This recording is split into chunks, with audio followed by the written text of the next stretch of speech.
Ом Шанти. Поговорим о пути духовного поиска. Все мы, люди, находимся в поиске. Жизнь – это постоянный поиск. Поиск смысла своей жизни, поиск счастья, поиск каких-то ценностей, поиск самореализации. Мы всегда куда-то устремлены. Считается более зрелая душа, которая приходит в этот мир в поиске Бога. Почему это так, мы сейчас разберем. Итак, ведическая традиция поиск называет марга, путь.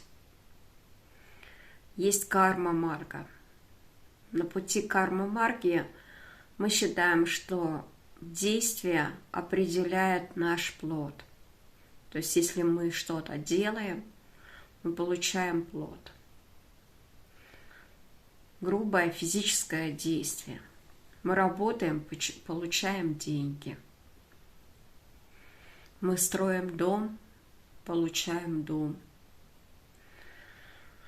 Мы строим отношения с другими, получаем отношения, партнерские связи.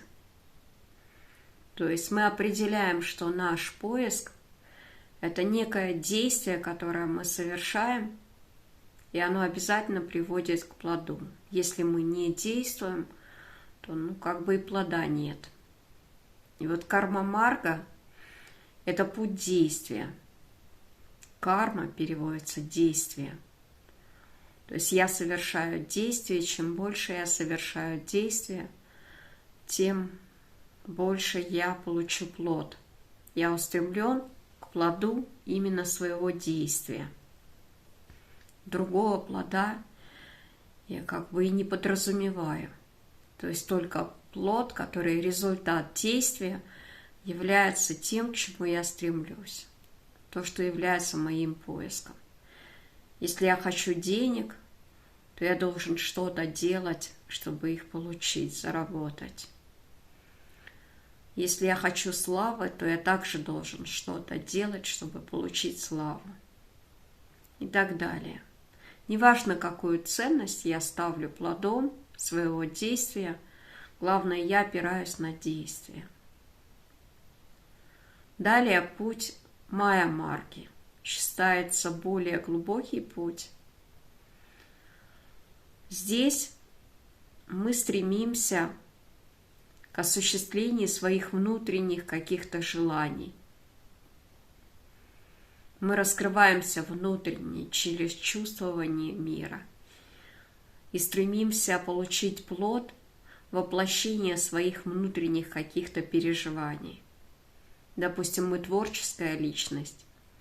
Здесь мы в поиске, как реализоваться как творческая личность.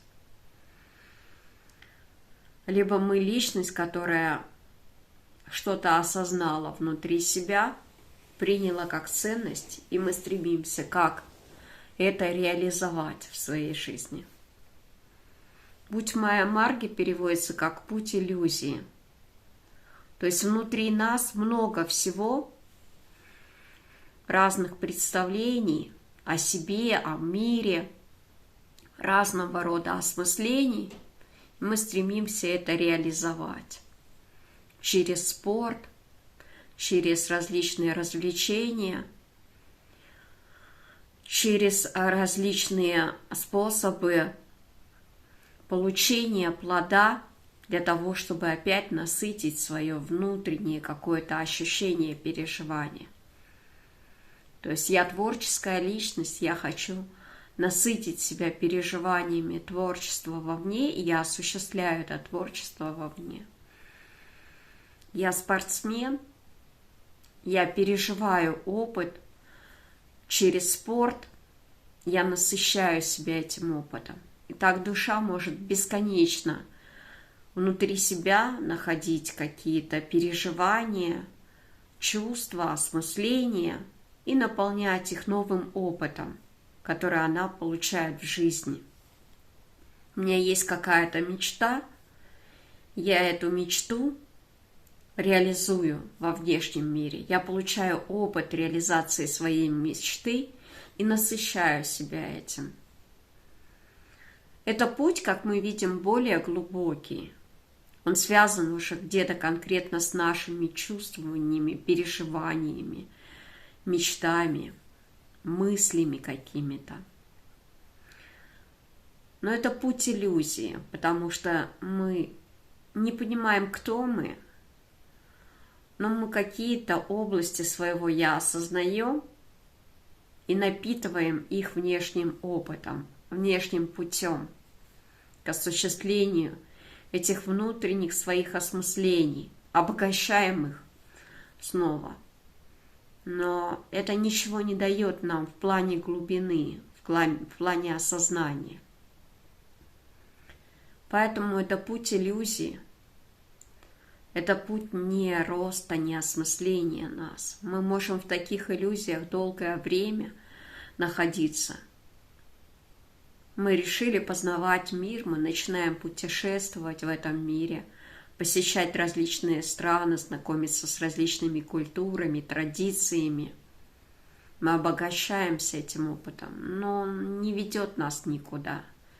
Это как если бы вы решили коллекционировать что-то у себя в доме и начали эту коллекцию собирать. И вот вы ее показываете, вы ее оформили красиво.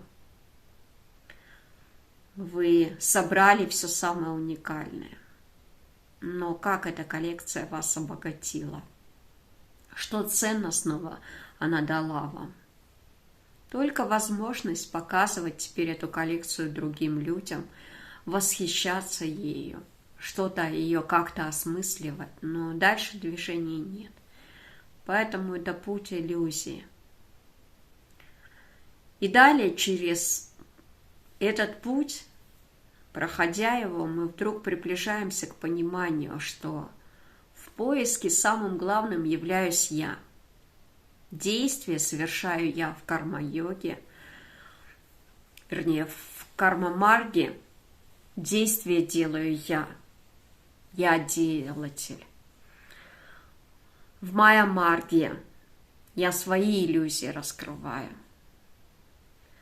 Я их как-то воплощаю, свои мечты.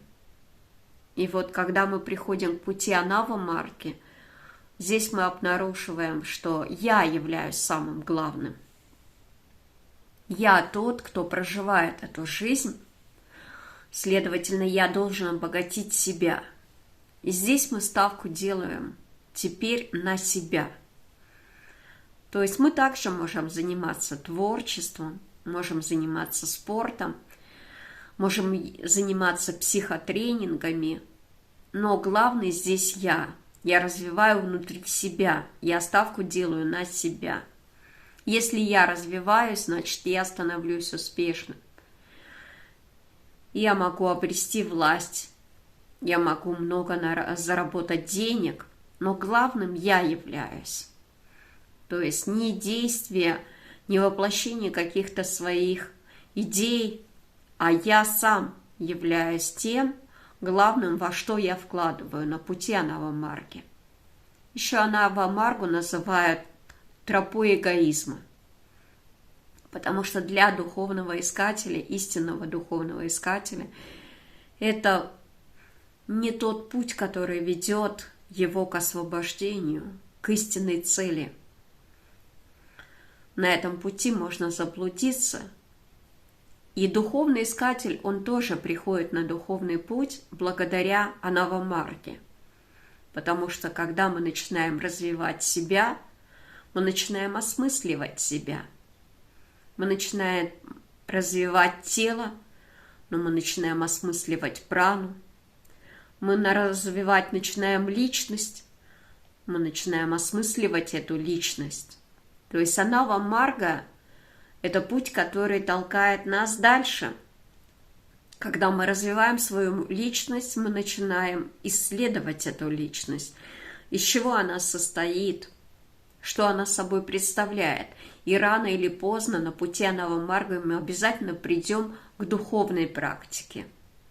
Потому что это знание помогает нам осмыслить самих себя. Если я делаю ставку на себя, мне надо осмыслить себя, понять себя. Поэтому на пути Анава-марги на начальном этапе, да, мы развиваем себя как личность, как эго, как индивидуальность. Что такое эго? Это индивидуальность. Индивидуальное сознание, отделенное от бытия, от Вселенной, которое развивается. Но по мере того, как мы развиваем эту личность, мы все более и более углубляемся в нее.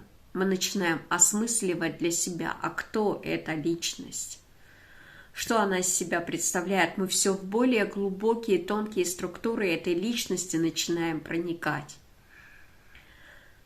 От психотренингов мы приходим к духовной практике.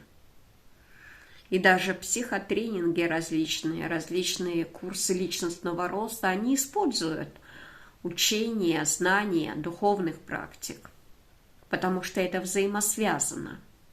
И рано или поздно на пути Анава-марги мы приходим к пониманию того, что нам нужно осмыслить, а кто я, глубинно осмыслить, кто я, не поверхностно ответить, какие-то качества личности этой развить. Осмыслить эти качества надо глубинно понять, а кто наделен этими качествами. И вот этот вопрос, когда он возникает глубоко на пути Анава-марги, кто я, тогда ответы мы находим только в духовном мире, потому что духовный мир призван ответить нам на эти вопросы. И от пути Анава-марги мы приходим к йога-марге. Йога здесь не подразумевается занятие йогой. Йога здесь подразумевает слияние души и Бога. То есть на пути Анава-марги, на пути Майя-марги мы можем заниматься йогой. Здесь надо понять, какие цели мы ставим в практиках йоги. И вот только когда мы задаемся вопросом, кто я, в сущностном смысле, кто я, мы приходим к пути йога-марги. И здесь учения нам говорят о том, что внутри тебя есть самое драгоценное, твоя суть, божественная суть. На пути Анава-марги нам говорят, ты личность, ты можешь развить в себе различные способности, даже сверхспособности. Ты индивидуальное сознание. Но на пути йога-марги, встречая гуру, мастера, он нам говорит, ты не личность, ты еще более драгоценная, ты божественное сознание. Ты сокровенная суть мироздания. Внутри тебя скрыт такой источник счастья, любви, гармонии, созидания, творения, о котором ты даже не помышляешь. И прямо сейчас он внутри тебя совершенен, абсолютен. И здесь возникает дилемма. На пути Анава-марги я всегда стремился к совершенствованию себя. Я знал, чем более я вкладываю в себя, тем более успешным я становлюсь. Но здесь вдруг происходит остановка. Я задался вопросом, кто я, и я получаю ответ. Ты – та самая совершенная, сокровенная часть внутри тебя, которая не требует никакого совершенства. Все твои усилия бесполезны для того, чтобы ее совершенствовать. Ты не можешь ее совершенствовать, потому что ее совершенство изначально. Ты не можешь ее обожествить, потому что ее божественность изначально. Все, что ты можешь сделать, установить с нею связь.